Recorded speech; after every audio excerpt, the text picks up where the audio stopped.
ডেবরায় নাগারে বৃষ্টিতে ফুঁসছে কাঁসাই নদী, জলের তোড়ে ভাঙল অস্থায়ী রাস্তা। অস্থায়ী রাস্তায় ধসে বন্ধ নদী পারাপার। পাকা সেতুর দাবি স্থানীয়দের। ফুঁসছে কাঁসাই, যে ছবি আপনারা দেখছেন, ডেবরায় নাগারে বৃষ্টি, ফুঁসছে কাঁসাই নদী। অস্থায়ী সেতু পারাপারে অসুবিধা, দীর্ঘদিনের সমস্যা। সাধারণ মানুষ তারা চাইছেন এবার একটা স্থায়ী সমাধান হোক।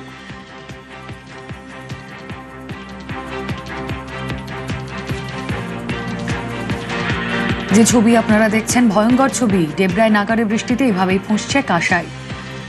সাধারণ মানুষের বিপত্তি, তার কারণ অস্থায়ী সেতু জলের তোড়ে ভেঙে যায়, রাস্তা চলাচলের উপযুক্ত নয়।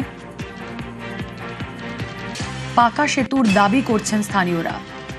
কথা বলবো, দিগ্বিজয় রয়েছেন সঙ্গে। দিগ্বিজয়, এখন তোমরা এই নিয়ে যেটা এলাকাবাসীর দীর্ঘদিনের দাবি, যে ভোট আছে ভোট যায়, কিন্তু ব্রিজের কোনো কিছু সুরাহা করেনি জনপ্রতিনিধিরা। এবারে ডবল ইঞ্জিনের সরকার যেহেতু হয়েছে, তারা আশায় রয়েছে যে এবারে পাকা ব্রিজ হবে। কিন্তু এই যে চরম ভোগান্তি, গতকাল রাতে যে কদিন ধরে বৃষ্টি চলছিল, তার জেরে গতকাল রাতে ডেবরার চালাগেড়া এলাকায় যে কাঁসাই নদীর ভেতরে অস্থায়ী বাঁধ রয়েছে, সেই বাঁধ কিন্তু জলের তোড়ে ভেঙে যায় এবং 12 ঘন্টা পেরিয়ে যায়, এখনো পর্যন্ত কিন্তু পারাপারের কোনো বিকল্প ব্যবস্থা করা হয়নি।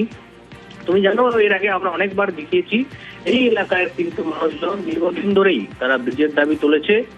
যদিও এখনো পর্যন্ত যে ডেবরার উত্তরের যে গ্রাম পঞ্চায়েতের মানুষজন রয়েছে, তারা কিন্তু এখন 25 থেকে 30 কিলোমিটার ঘুর পথে তাদেরকে ডেবরার মেন শহরে আসতে হয়।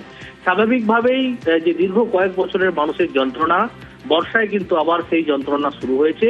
তবে এলাকার মানুষজন ব্রিজের দাবি করেছে এবং তারা আশাবাদী ডবল ইঞ্জিনের সরকারে এই এলাকায় পাকা ব্রিজ হবে। বেশ,